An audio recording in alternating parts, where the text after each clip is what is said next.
wisdom entrepreneurs tonight.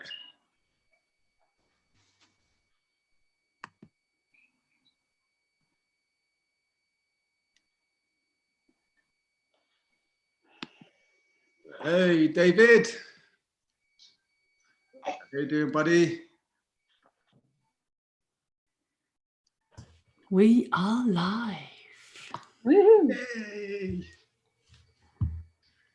Anna texted to say she was driving to London, so she's might not be able to video. Hi, Anna. What is David from? Is David frozen? He does look like he's frozen. That's a happy hope so. position to Oh, be there you go. frozen in. I was just saying, I hope you're frozen, David, or you're just sat there like that a bit too long.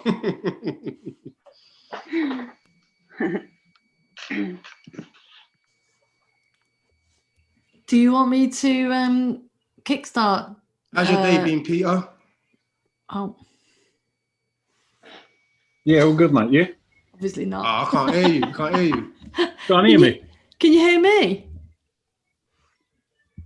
It's all Can you hear going me? horribly wrong. I can hear you. Yeah, You might Derrick have can't. got a tech issue. No, it's you, Derrick. Well, I can't hear none of Can you. me? Yeah, you can't hear me. Right. You're all right, Pete. Oh, that's all right. It's Derrick. What just happened there? I would have made you unwire your computer, log out, log back in. It was a test. Mama J. Do you want me to start it, Derrick and Bron? Yeah, I've just let one more person in, but whenever you're ready.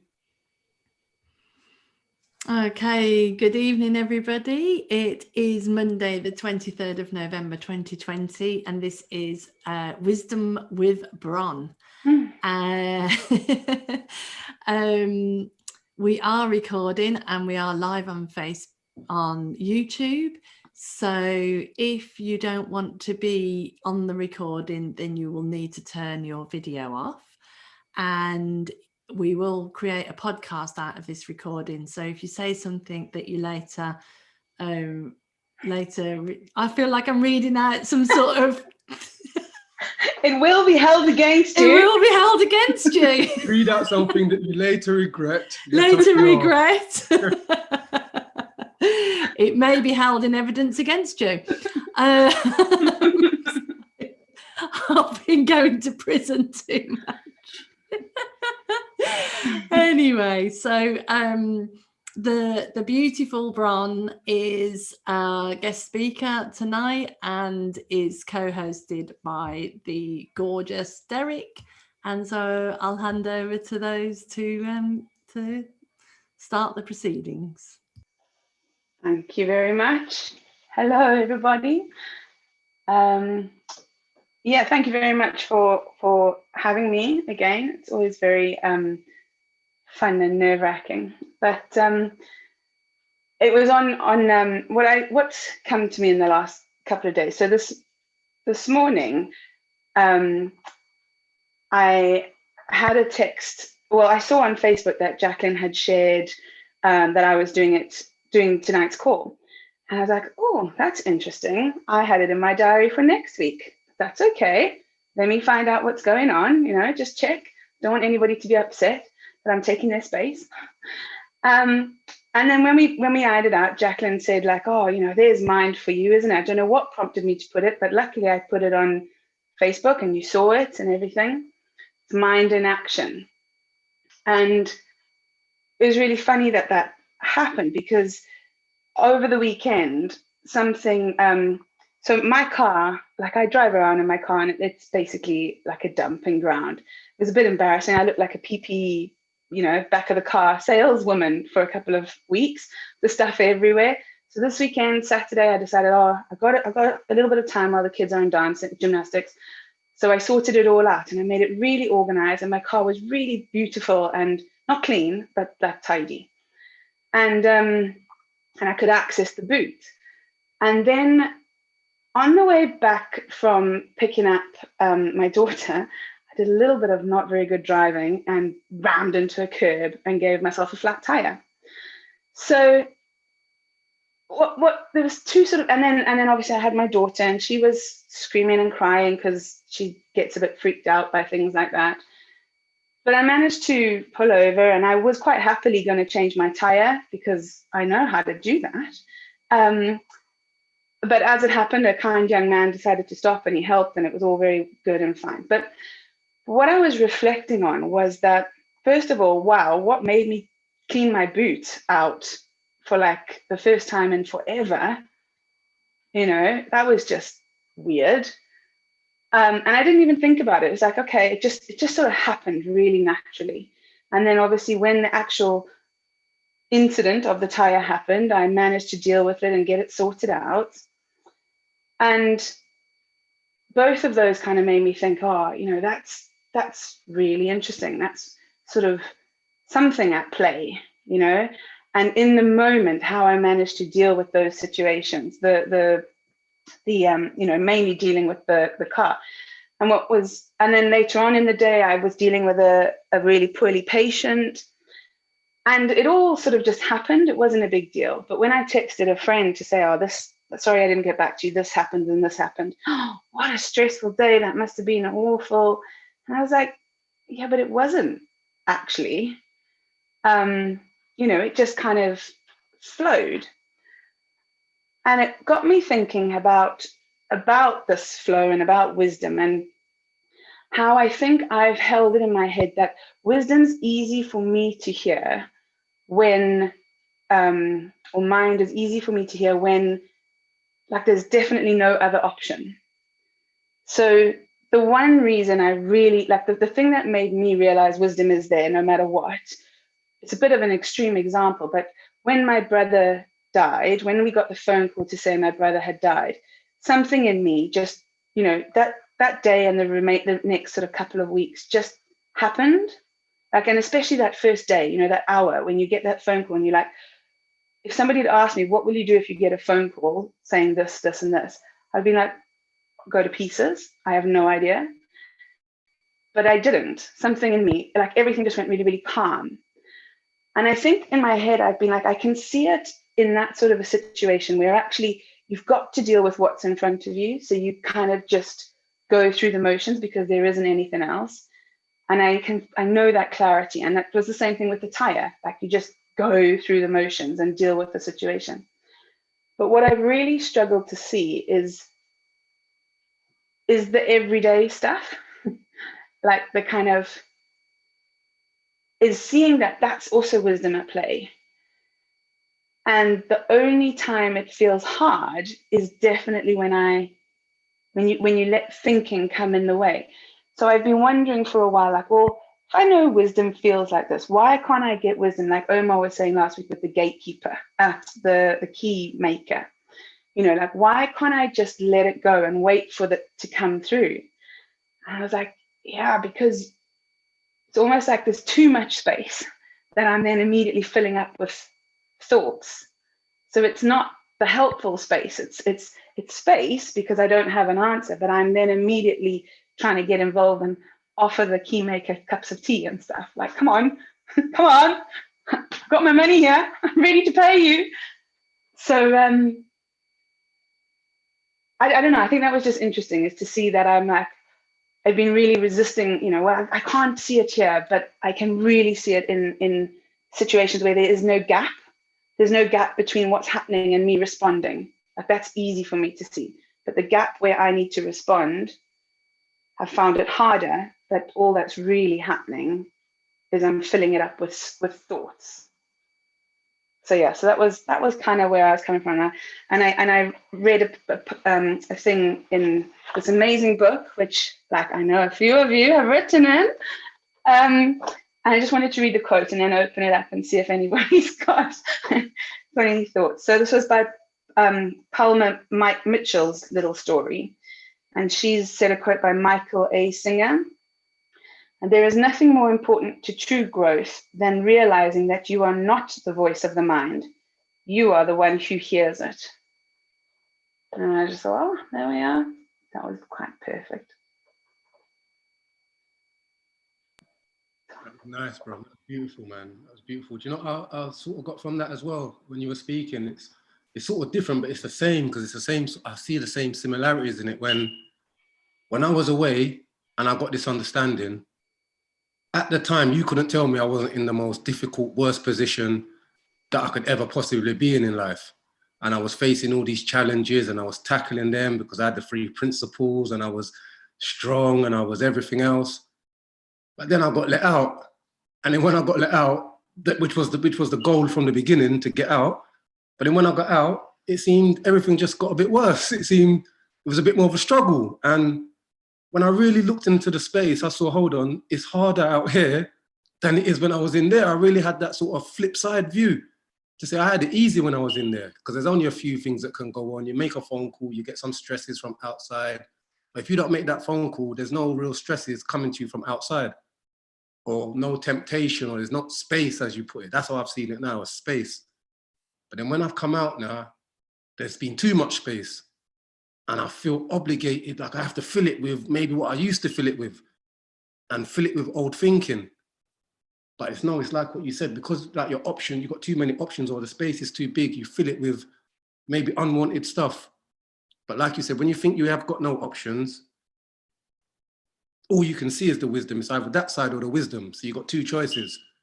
But when I've got too much space, there's too many choices. And a lot of them ain't good choices, but they're still on the table, if you know what I mean, because there's so much space. And I just saw that, and I don't even know if that relates to it, or because I did wonder how comes, when I really looked into it, I said, how comes I'm struggling more outside? For the first time I looked at something and said, this is easier inside than it is outside. Everything else is harder in there, and it's easier when you get out. But when I looked at it and I saw what I saw and felt was so real, but it was telling me that it was easier in there. And I really had to be curious and look and search and see that it's like a temptation. The more temptation or the more space, the more avenues you've got to choose from. But when you're present, there's probably only 1 and 2 avenues that are really shining for you. And that's what I noticed. That's why it can show up for me when there is a lot of space. If I'm in that real quiet space, then I will only hear what I'm meant to hear, and the rest of the space just empties out, if that makes sense. I love that as well. I love that, Bron, because it just reminded me of, you know how, like, I've always thought I'm good in a crisis. Like, I am the person you want in a crisis. I used to be in IT, and there's many a time at 2 a.m. in the morning when we're in the middle of a build, you know, building servers and things, that everything's gone wrong. Like, literally everything's gone wrong. We've built it and it's still wrong, and it takes 4 hours to implement it or something, and all the systems have to be back on by 6 a.m. and I'm the one who's always gone, just click, this is what we need to do, boom, boom, boom. No hesitation. And I always wondered about that. It's like, how come I'm so good in a crisis? And it is that lack of space. It is just that I can hear mind, I can hear wisdom, and I'm just responding to it. I'm not even getting involved.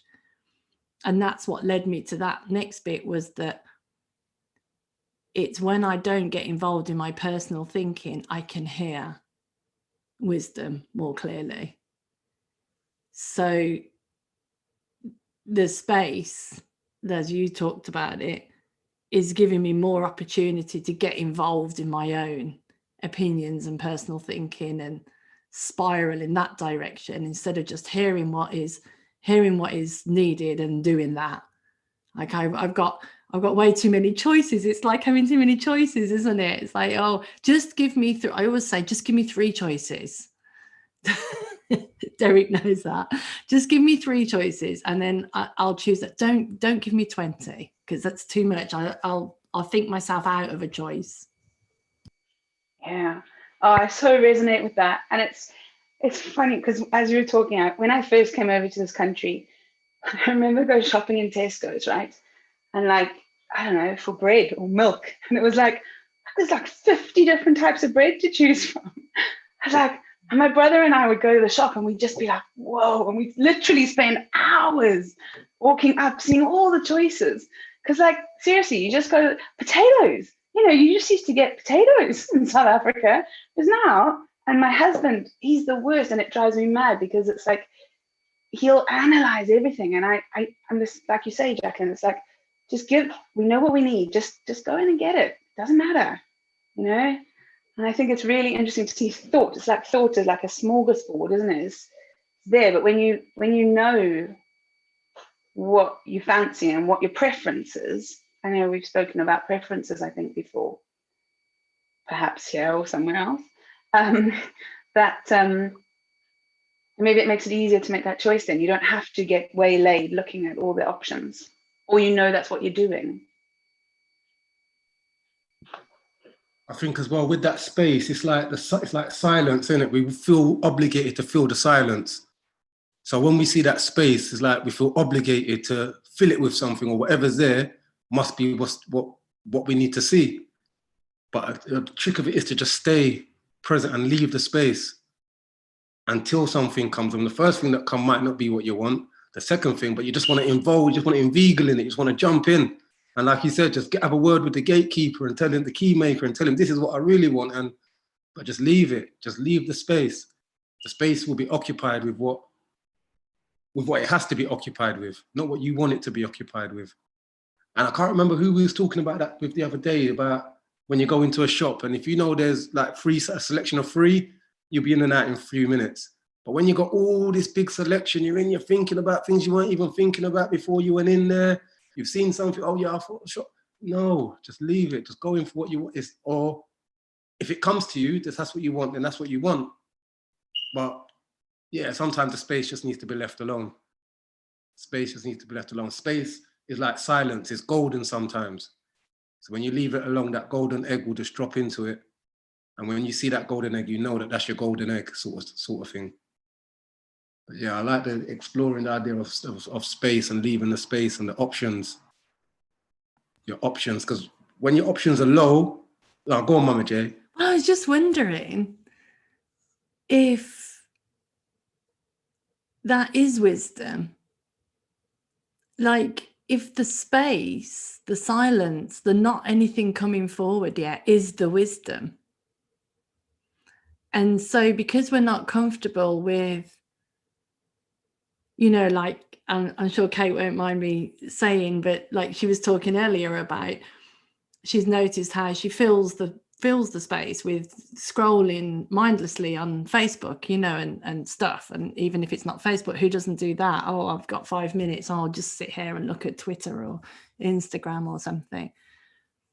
But actually the silence in our mind is maybe, I'm wondering, is it an indication that that's what we need right then? And so actually, if we just leaned into that.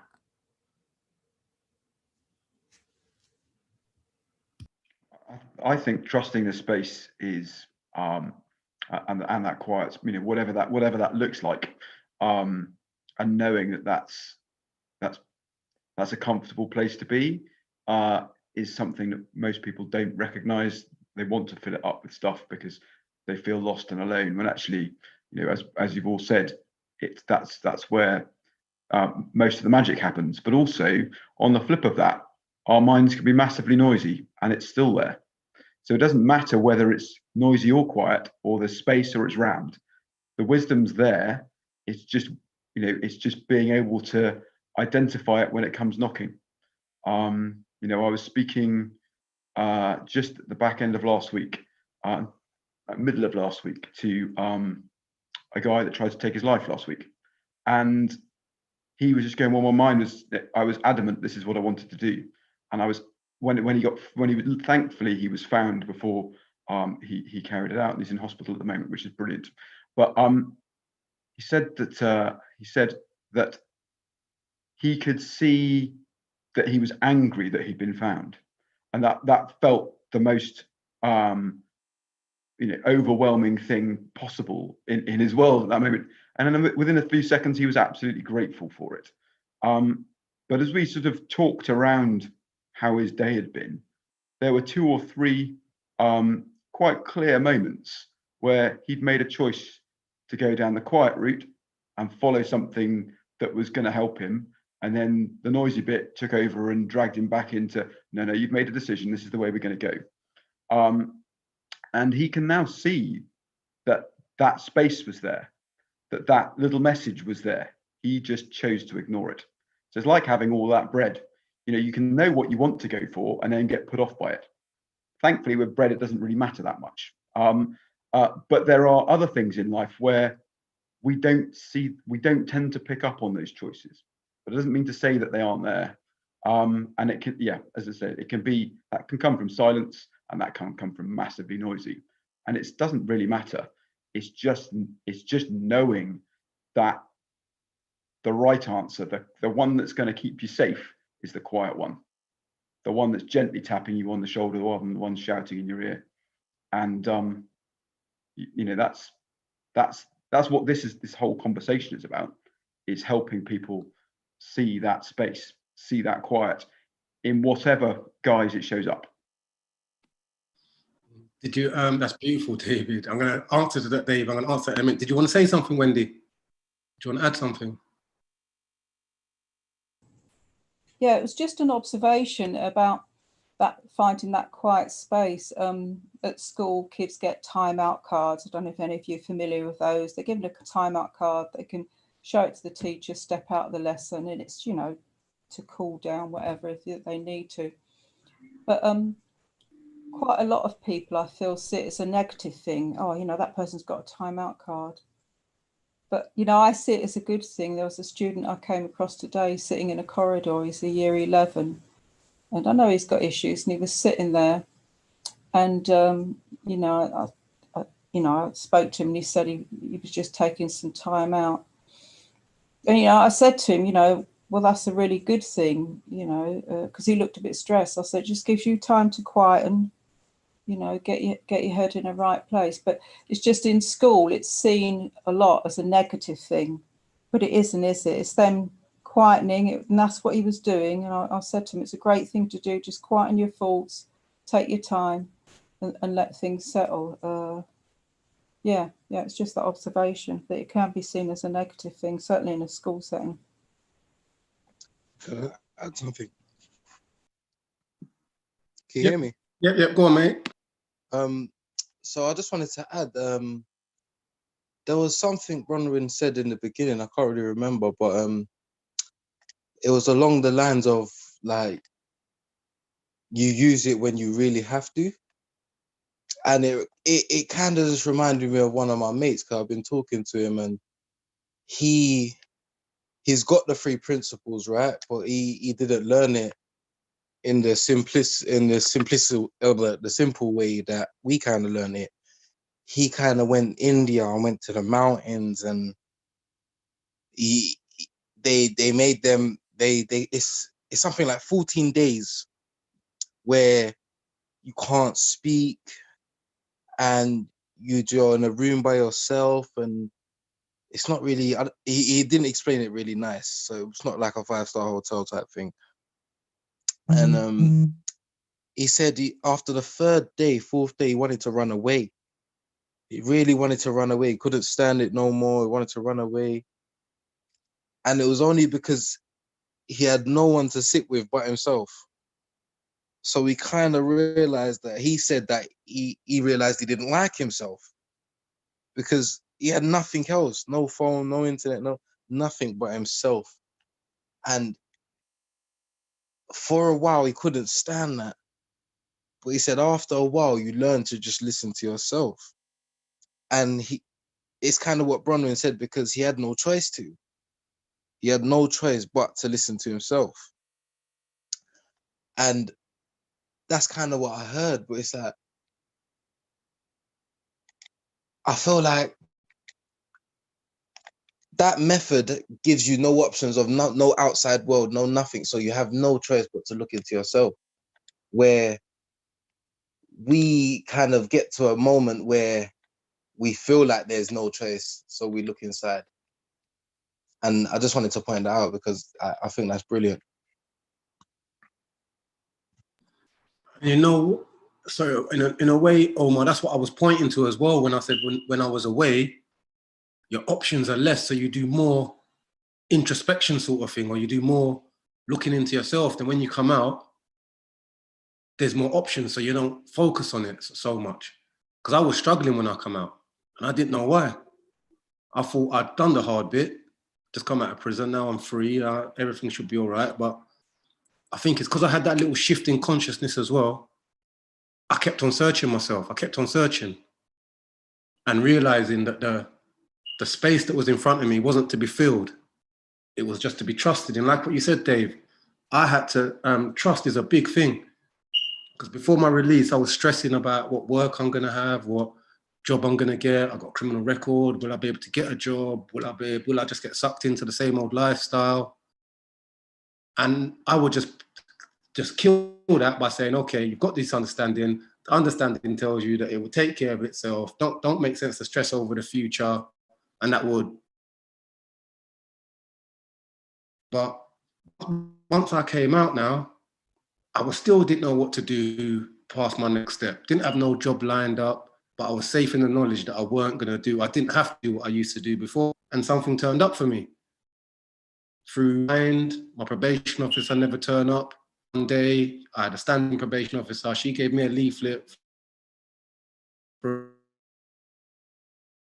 Just having trust in keeping that space clear until something does come. It did give me a little bit of trust in that process. Whereas before, if I would have come out and I would have said, right, I'm trusting in the process, a year later, I still ain't got no money, then I would have to go back to what I was doing and I'll say, oh, this doesn't work. I'm not going to trust in that. But just by trusting in that, and then that little trust let me trust into another thing, then another thing, then another thing. And then it all, I wouldn't say it all worked out, but it weren't all bad. And it's just to have trust in that, because it's more than what you're used to. It's having trust in a feeling. It's not tangible. It's not something you can touch or you can hold. It's just a feeling that you get, or just seeing something in the moment in that space. And it is like you said, the options. And that's why you just shown me something that when I'm in a situation and I can see the principles and it comes to my rescue, but then there's other situations where the principles ain't involved. It's like, no, I don't count there. That's different. That's different because I've got too many options over there. So I've gone through the first 10 options and said, yeah, it could be those. The next 4 options are principle based, but no, I ain't even got to them yet. I'm working through the first 10 options first. But when you've got no options and it's just that or that, I'm more than likely going to see the principles. But yeah, I did see that as well, Omar. The thing when you said, when you've got no option, it seems to come across a bit easier. The interesting thing in that is at that moment in time, the only thing you can trust is you. And that's the thing that creates the feeling. So the trust isn't in anything other than ourselves. That's it. That is it. Which means that everybody has got everything they need right now, even if they think they don't. Because like Bron and her tire, you know, when the time was there, it's like, well, this wasn't in part of the plan, but it's now done. Well, they don't have to consider it. We just roll from one thing to another. That's it. Hey, David, sorry, David. Hey, David, that's the first time I've seen that, you know, because I thought I was trusting in something that couldn't be seen. But behind that, I have to trust into myself, my physical self to actually not do what I said. Yeah. Yeah, I love that. Bron, can I play devil's advocate? Mm-hmm. So a lot of the people that I've worked with don't feel that they've got any choices. They feel that the only choice is that crime or that life, or they don't until they see that. It's a big thing for them to see, oh, I'm the thinker and therefore I have a choice. It's like a switch that happens. Where this conversation's going, it's not that I disagree with it, it's just I can see that we're sort of saying when there's no choice, it's wisdom that we follow, but that's not always true. No, and I think like what Dave said was there's a voice, there's something there that when you look back at it, it was there. And I really we were having this conversation the other day somewhere where like somebody said, oh, is wisdom only there when you're clear? Like, no, wisdom's always there. And there was I might have mentioned this on this, but there's this thing on Netflix called Psychopath. I don't know if anybody's seen it. It's a documentary. And basically he was 13, I think, and he killed his sister horrifically. And they were sitting there explaining how the mind of a psychopath. And then they interviewed him, and he actually said, I heard a voice telling me to stop. Throughout the whole thing, I heard 2 or 3 times a voice telling me to stop. But like Dave said, with your example earlier, he'd already made the decision to go and do it. So he let that override it. And I heard Leela Turner describe it as like, it's like we have a navigation system, but it's sort of neutral. So when we can trust it is, I think what happens is wisdom is much quieter. Like Dave said, it taps you on the shoulder. Whereas we typically tend to go with the bigger overriding drama because that just feels more compelling. They're like, oh, I've been really hard done by, or, this is my only way out, because it becomes all consuming. But if we understand that actually when there's emotion involved, it's not actually as helpful as the more neutral, quieter voice. And I think that's what this understanding sort of points to, is that actually we all have that. It's just that we've very conditioned at overriding it with our personal stuff.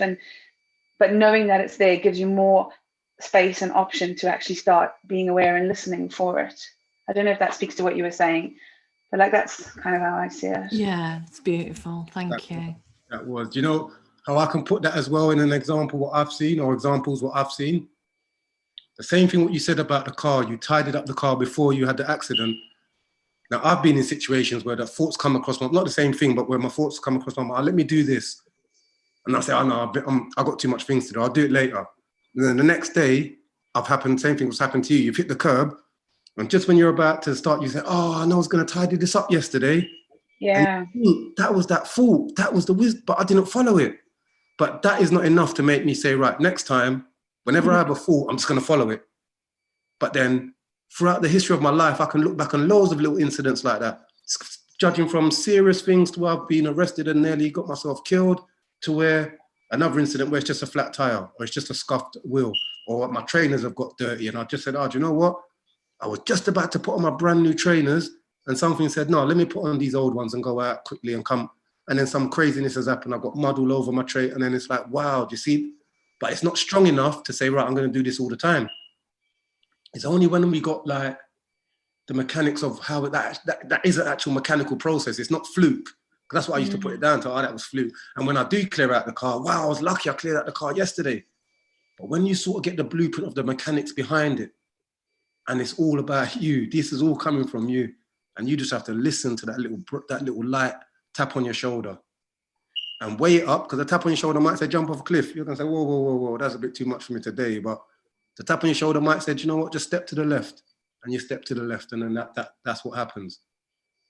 So yeah, that it's always there. It is always there. And I think, you know what it is as well? When you've got less options, you hear one option telling you to do what you're not meant to do, and then the other wisdom, it's only 2 voices in the room then.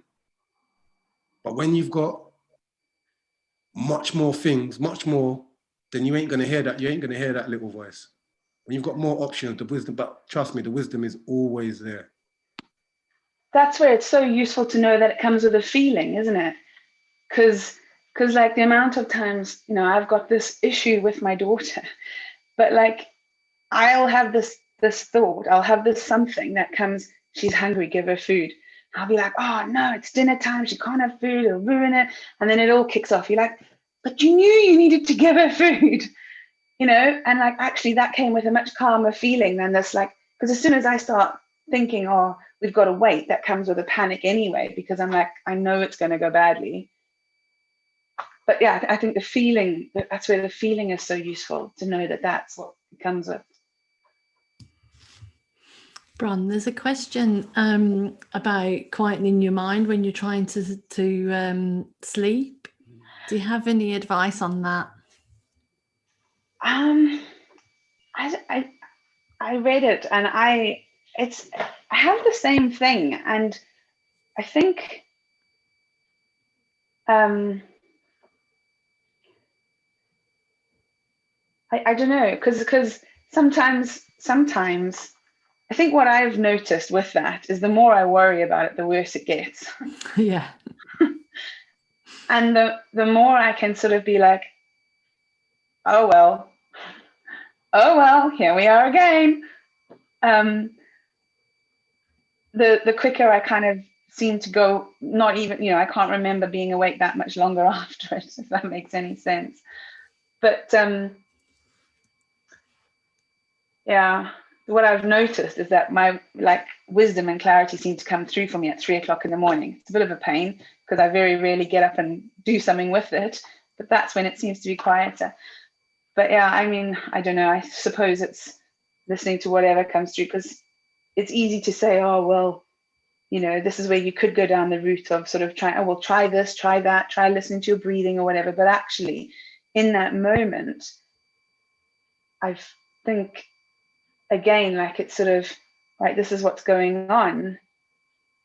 But it might be that in that space something occurs, get up or do something else or whatever.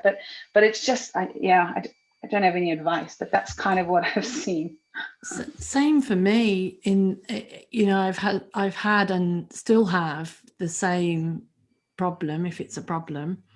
But I've had less suffering with it when I've had less attachment or less worry about it. So I still have sleepless nights occasionally. I have less of them now, but I don't even sort of feel like, oh well, that here we are. I'm just like, oh, okay. I wish I've heard other people say wisdom and clarity come to me in those early hours of the I wish that happened to me, but it doesn't. But I'm just so unconcerned by it. I had an insight that I always get the amount of sleep that I need, so I don't need to worry about it. So sometimes that will mean less sleep, and sometimes that will mean more sleep. And I've tried all sorts of things like a bedtime routine and all of that advice. And there are some things that have stuck. But the biggest thing is that not being attached to the problem, really. And that's been the most helpful for me too. Can I add something? Yeah, and then Wendy has a hand up after Omar. Sorry, I can't see because I'm on my phone. But one thing that's really funny to me about sleep is if I know I'll have nothing to do the next day, for some reason my body says, yeah, let's get up early. Let's get up early, and I'll be asleep at something like 9, 10, and I'll be up early 6, 7.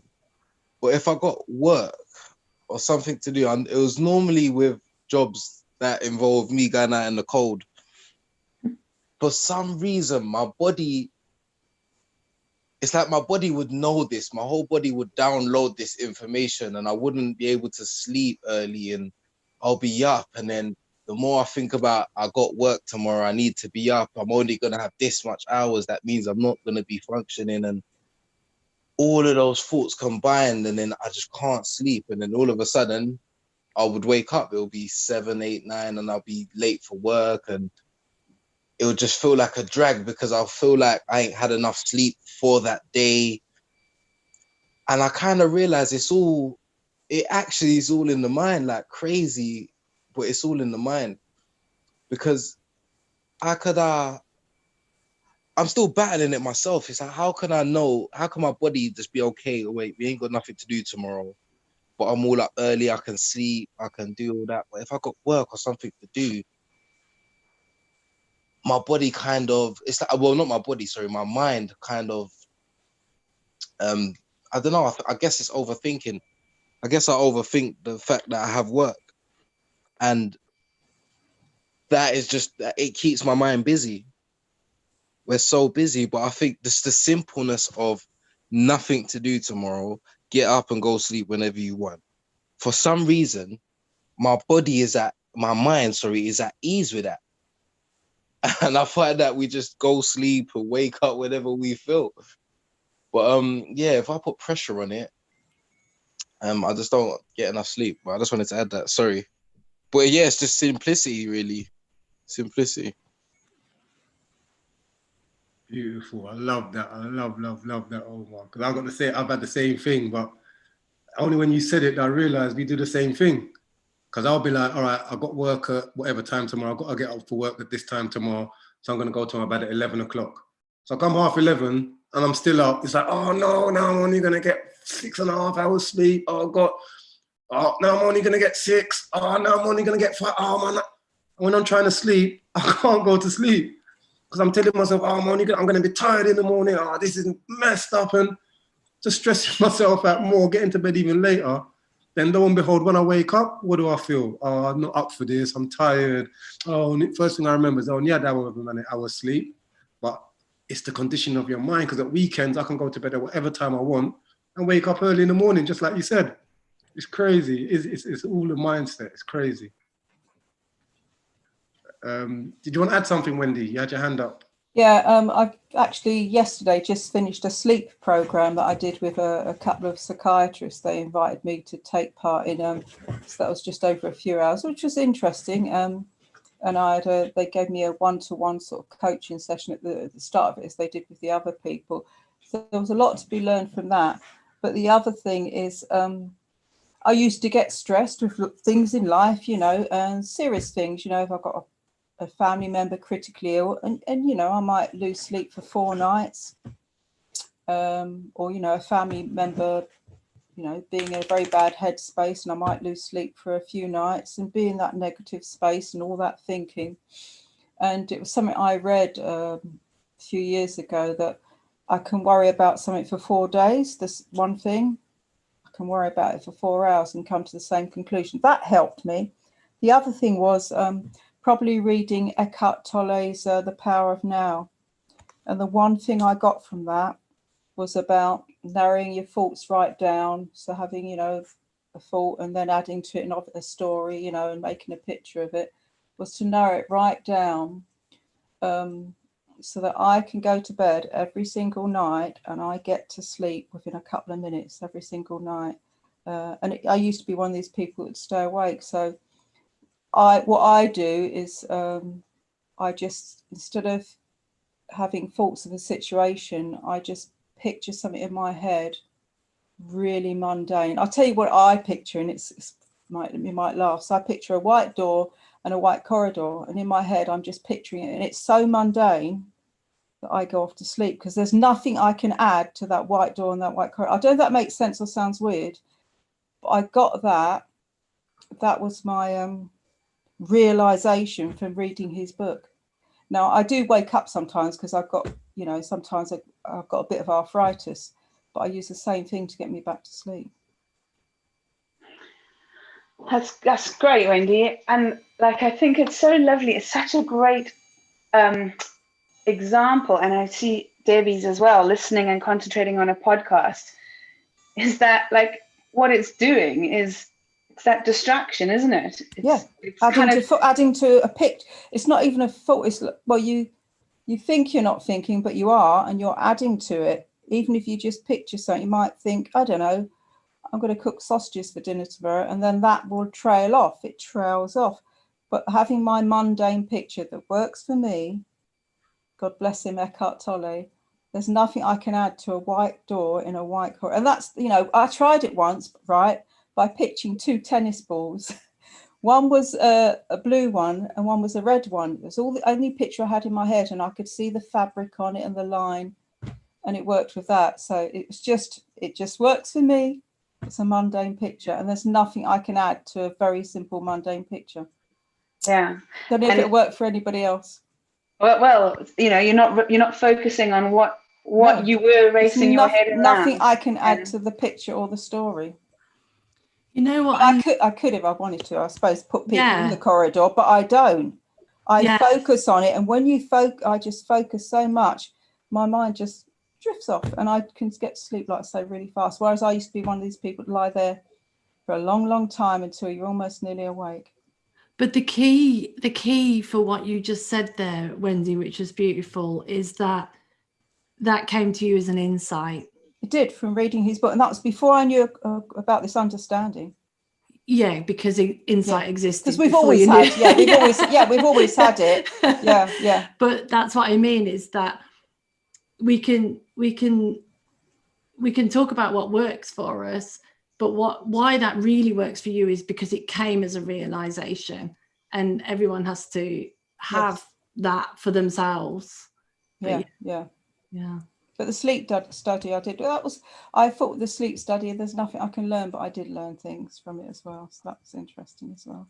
Just about your body, you know, obviously eating and all sorts of things, and exercise, etc. And it taught me about the sleep cycle. So that was interesting. I've got to pop off because I've got to make an urgent call. I've just had an urgent call. I'm going to pop off. Thanks, Wendy. I might be back. Bye-bye. Bye. Can I add again? Yeah. Quickly as well. So when when my baby was born, my first baby, I didn't. Sorry, I can't articulate my words today. I think I'm too excited. So when I had my first baby, I was awake for 24 hours basically, and I realized obviously I wasn't thinking about it. I wasn't thinking about being awake for 24 hours. I was just awake for 24 hours. Plus I had a driving test.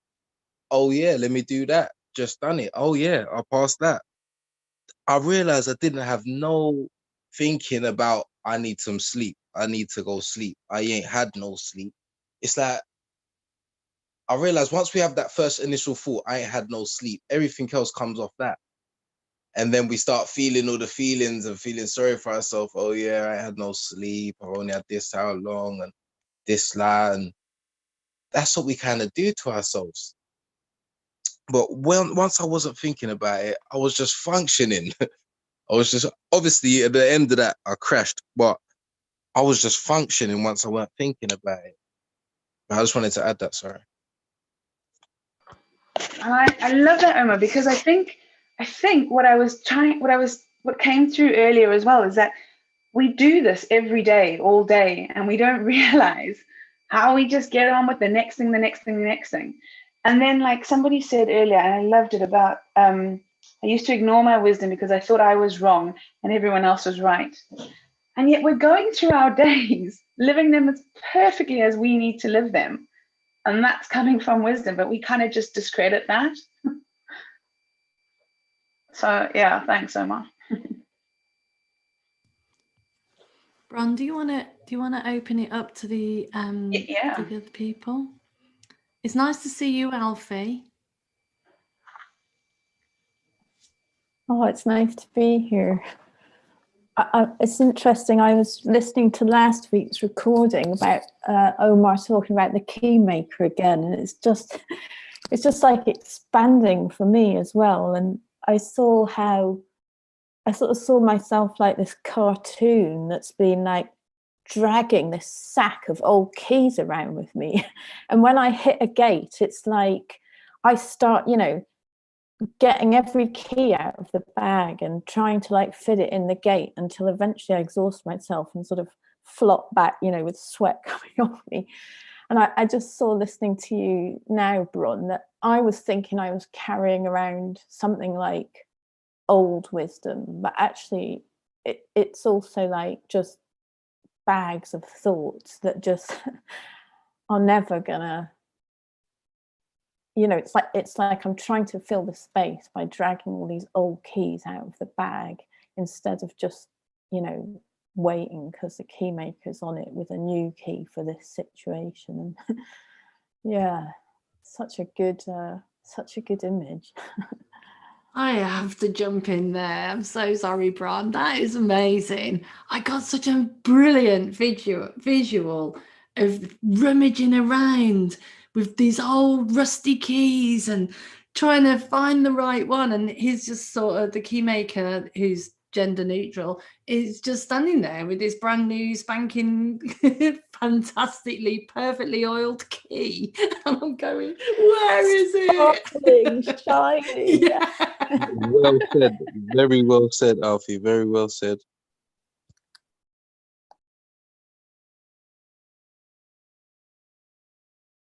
Pete, how are you doing? Yeah, I'm good. Just soaking it all up. But everyone keeps saying about the two voices. In my old reality, it was always ego I fought with. I never had any wisdom. You know, looking at the drink and that, it was just ego that won every single time. I heard a little voice, but it wasn't loud enough for me to actually listen to. So yeah, ego always won out in my world. Could I give you an alternative answer to that? Yeah. So it occurs to me that there was a bit of wisdom in there, because you were in pain. You're in a lot of pain. And all you knew was you wanted to not suffer. And that looked like a choice. That was a solution. And it's as simple as that. Now you know that there are other choices and other solutions. It doesn't make sense anymore.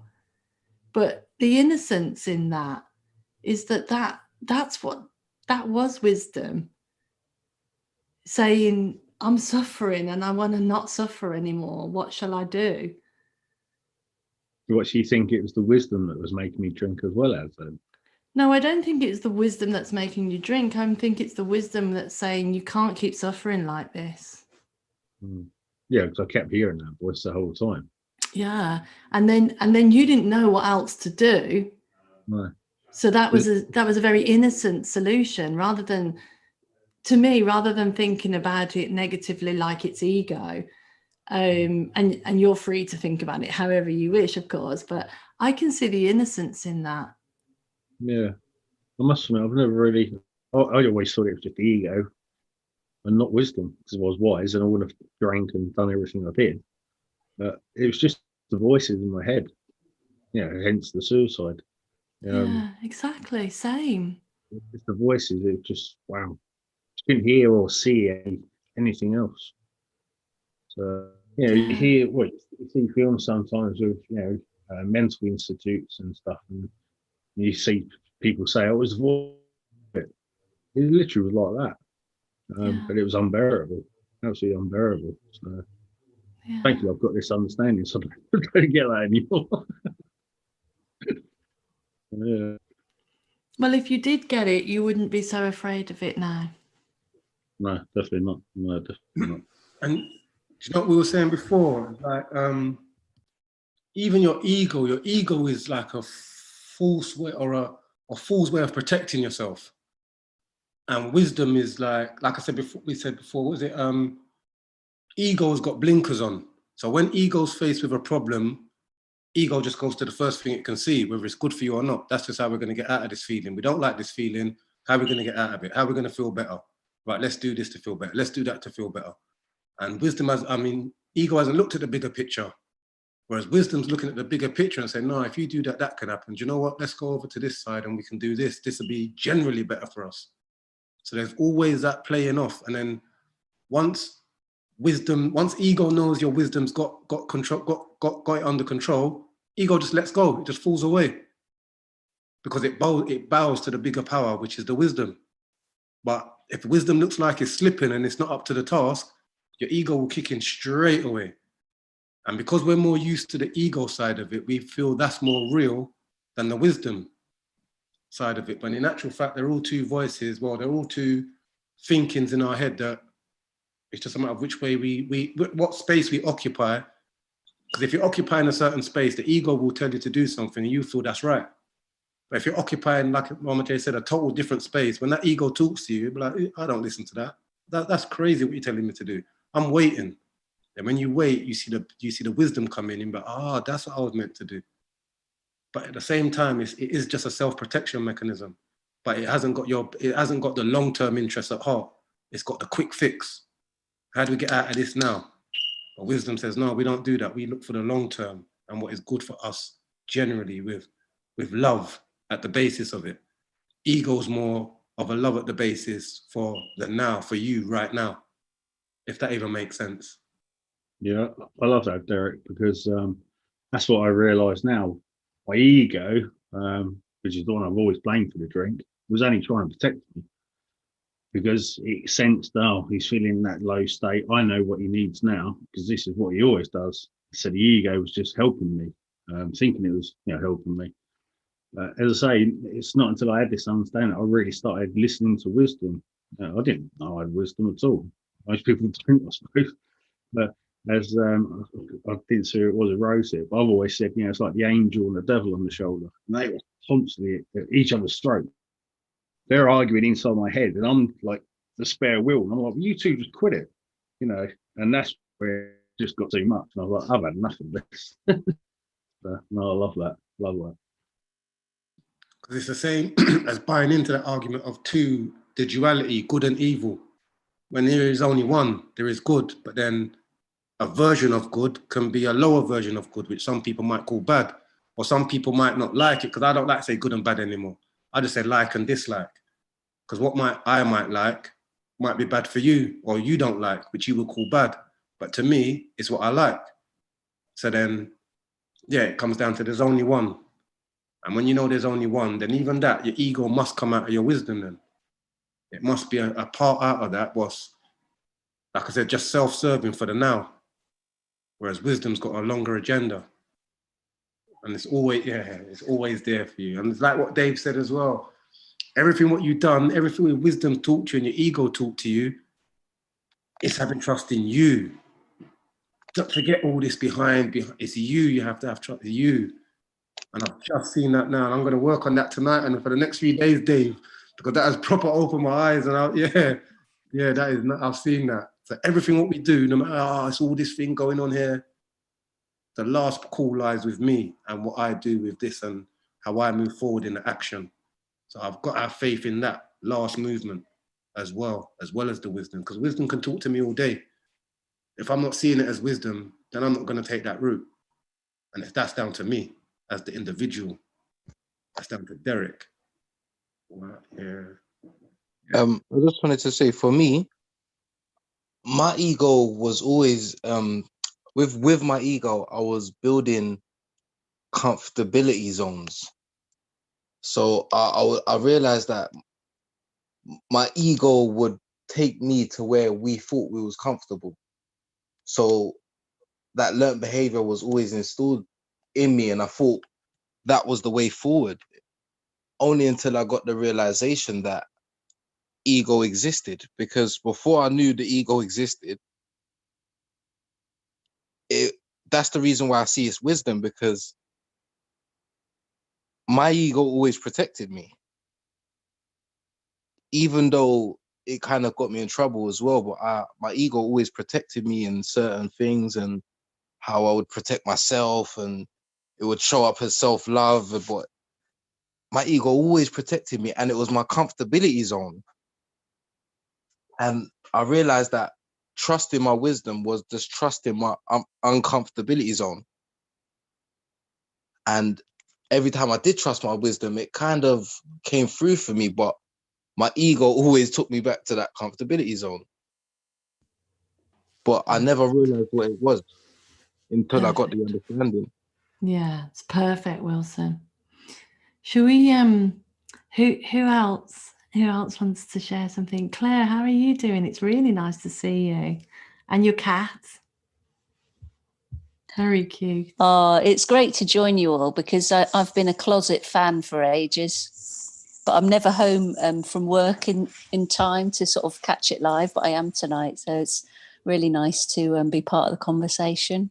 Oh, thank you. Lovely to have you here.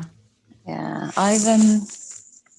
for me, I think I feel so lucky to actually realise that I've got two modes of thinking. You know, sort of realizing that there is sort of that wisdom. Sorry, my cat is climbing all over the place. You know, and that it's separate to, you know, all the noisy thought that's sort of all on the surface, which can feel so, you know, overwhelming. I just feel lucky that I've sort of realised that just with sort of knowing this, and well, I think I know it, and well, trying to know it, if you know what I mean. But yeah, so sort of halfway there. You've become more sensitive to it now. Yeah, nice. Nice. That's a really, really beautiful way to put it. Yeah.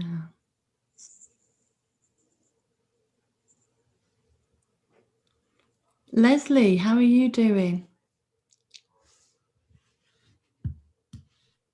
Hi. I'm doing okay. I'm in a strange place in that I'm realizing I've got a bit of Alzheimer's happening. So sometimes I don't even complete a thought, which is just such a weird place to be. Yeah, so I'm in the middle of thinking of something and the thinking just goes. So it's interesting just sat here and listening in to all you lovely people. Oh, thank you for sharing that. You actually made it sound really nice. I actually thought, oh, that sounds nice.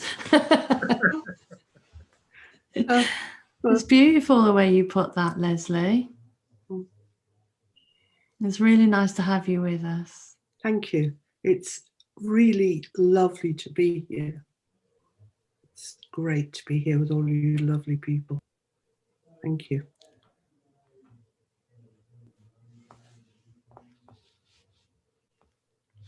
Jackie, how are you doing? Yeah, hi, I'm good, thanks. For me, one of the things that Bron said at the very beginning was about that thought of how would I cope if something awful happened. And I used to worry all the time about things like that. Oh, I'd never cope with this and I'd never cope with that. And now I very rarely worry about things that might happen in the future, because I just know that I'll always know the next step to take. I might not know it all, but I will be there. I will do what I have to do. I have a very anxious daughter, and she often says to me, oh, but what about this? And what if this happens? And all I can ever say to her is, look, you'll cope. You'll do what has to be done. I don't know what it would be. I don't know what it would look like. But you will, because that's just what will come through. And it's a huge comfort for to deal with that kind of nighttime anxiety, even of not being able to sleep because your head's kind of spinning around with worries. So yeah, it's a really interesting conversation. That's beautiful. Anne-Marie, do you want to add anything? Just thinking about ego, really, and the difference between ego and wisdom. I loved something you said to me, well, you said on a different forum, I think it was ages ago, and it's stuck with me, which was about, oh gosh, my mind's gone blank now. What was I going to say?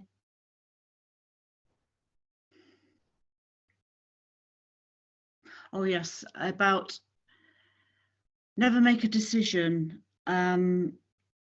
unless you are in a good mood. I'm sort of paraphrasing what you said. I can't remember exact words, but I used to always make decisions based on what I thought was my gut, and it was really my emotional response, but I didn't think it was. I was acting in anger, but I thought, no, it's not anger, it's my gut. My gut's telling me to do that. I'm listening to my gut. And it also reminded me of another thing Derrick said on a previous podcast, which has stuck with me as well, about sleep on it, and how I used to think sleeping on it meant literally sleeping on it. And if I acted the next morning, that would be the right decision. But no, it wasn't. It was means just wait until you're in a better state of mind. So yeah, that's just what's come to me, really.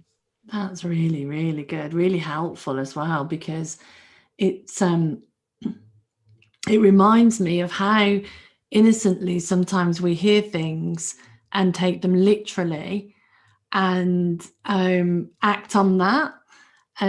So somebody that I know for a long time, I kept thinking, I wonder why do they keep doing what they were doing? And it turned out that the person thought that teach what you know meant teach everything you know. So they talked a lot and they told people a lot about everything that they knew. Of course, then when they saw that, oh no, teach what you know means teach what you've been impacted by, or teach what you've seen at a deep level. But of course, we take these things literally sometimes, don't we? And again, innocently. But I love that you shared that, because other people can easily get something from that. I love what you said at the beginning there, Anne-Marie, but when you make those decisions, when you're feeling in that space, and I've made decisions and I thought from a bad space, but at the time when you're in your head, you're thinking you're in the right space. It's when you come to defend that action now, maybe a day or 2 days later, that it doesn't feel so good, and you're finding yourself making up little excuses, getting yourself a bit deeper into this hole to defend what you've done. You sort of knew what you've done weren't right, but you're still, because you're in the hole, you're still digging, trying to dig your way out of it, rather than just say, you know what, let me just go back to bed. I wasn't in a good space when I made that decision. Fess up. Okay, this is now about my YZ. This is what I really meant to say. But we tend to back ourselves, no matter what position you was in. Just because you've done it now, you sort of back it and don't take it back to the basic. Like you say, Mama J, just strip back everything and take it straight back to where it was before that. But yeah, that's what I got from what you just said, Anne-Marie. And I've learned to stop doing that now. And I think when I do that, the feeling that comes with just seeing that, realizing that the decision you made you weren't in the best space, and maybe you can revisit it. And then the outcome that comes out of it leaves me feeling so much better. Before I would have been like, I'm not backing back on myself. I'm not going back. I'm not just backing down. But no, when you do, and it's the right thing to do, the feeling that accompanies it is just out of this world. It's just brilliant. You just know you're doing the right thing. So yeah, I'll continue to go down that route. Kate, did you want to add anything? I've really loved this conversation. So just, yeah, thank you. It's really apt, like just for me at the moment, I'm resonating with everything, especially like the space, because I'm a habitual overthinker, and I'm an analyst. That's my background, that's what I do. And I hadn't really, I thought that was the way, and that was my comfort, that any option that came up, I would have to think of all the possible outcomes and, you know, what's the least risky and all of the rest of it. And I was applying that to my life, and I didn't realize that. And I'd say it's only the last few weeks, I think, really, that I've started to notice the space when I'm not filling it full of all those thoughts, that there are these other options that I never saw. And I think, say, like most recently, because I found it quite hard to trust and to drop a lot of that thinking, because I was afraid I would miss something or do something wrong, make the wrong choice. And yeah, I think like most recently I had an opportunity for a training course that was going to cost a lot of money, and I was trying to make a decision really, really quickly on it. And in my head it was like, this is the right thing to do because this is happening and I've got to do it, and if I don't do it then everything's failed and I've got to go back to other stuff. And my husband was made redundant, we didn't have the money, you know, it's been 6 months and there's all these other things, and he was saying, I don't think it's right. But I was like, well, this is the only choice, I've got to do it, this sacrifice we've got to make. I was going really off on one, and I was panicking in that frame of mind where, you know, it was rushed, all the warning signs were there. And luckily I had a couple of conversations and it really cleared everything for me, and I realized that's not the only choice. And then I was playing with it, thinking, did I make the right choice not to do it?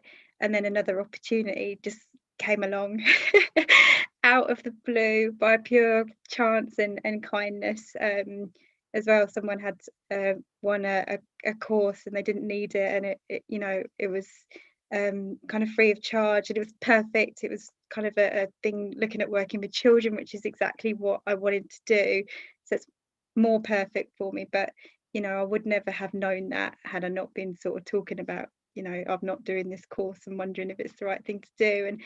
And I'm just seeing now that when you make space for things and you just wait and slow down and calm down, things can and do work out. So yeah, I'm learning a lot, but I'm really loving this this forum, because it I see something new every single time. So yeah, thanks for this discussion, Bron, and everybody.